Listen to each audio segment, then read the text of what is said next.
সুপ্রিয় দর্শক, এই মুহূর্তে আমরা লিপির কাছে। লিপি সে পড়াশোনা কমপ্লিট করেছে, বিয়ের জন্য পাত্র খুঁজছে। সে এক বাবার একটা মাত্র কন্যা, রাজকন্যা বলা চলে, কারণ তার পিছনের যেই বাড়িটা দেখতে পাচ্ছেন, এই বাড়ি সে তার প্রিয় জামাই যে হতে যাচ্ছে, এই বাড়ি তার নামে হয়ে যাবে। আমরা লিপির কাছে এসেছি, এখন জানতে চাইবো দর্শক, লিপি কেমন পাত্র চাচ্ছে। লিপি কেমন আছো?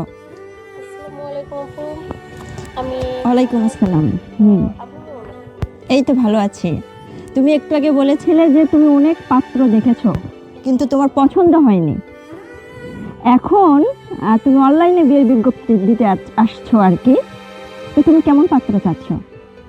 তো আমার বাবা অনেক চেষ্টা করছে বা অনেক পাত্র দেখছে, কিন্তু আপু কথা হচ্ছে যে মানে একদিক দিয়ে আমার সাথে যায়, আরেক দিক দিয়ে যায় না, মানে কোনো না কোনো একটা মিস্টেক থেকে যায়। সেটা কি চেহারায় নাকি মনের সাথে মনের মিল হচ্ছে না?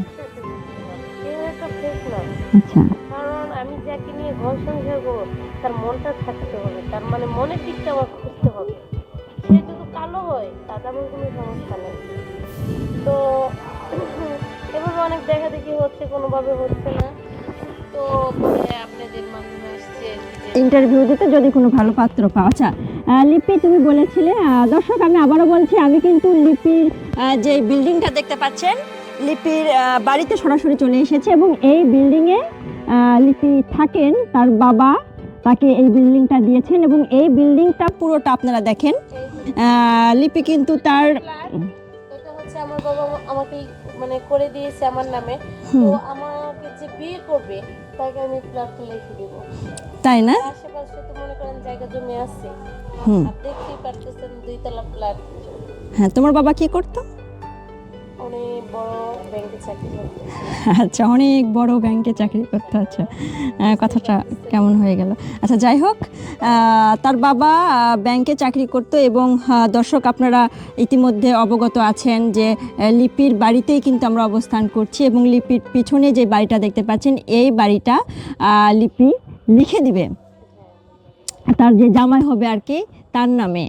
আর সে আবারও বলছে সে কিন্তু একটা মাত্র মেয়ে, তার আগে কোথাও বিয়ে হয়নি এবং সে পড়াশোনা কমপ্লিট করেছে। লিপি, তুমি চাকরি করবা কি চাকরি করছে এরকম কিছু?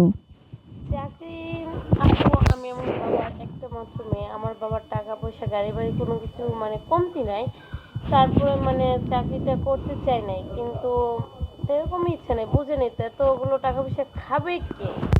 আচ্ছা, তোমার এই স্বপ্নের বাড়িটা আমরা দেখাবো, পুরোটাই দেখাবো, কারণ তুমি বাবার যে বাড়ি টাকা পয়সা এগুলো তো মনে করেন আমি যদি আমি পায়ের উপর পা দিয়ে বসে খাই তাও শেষ হবে না।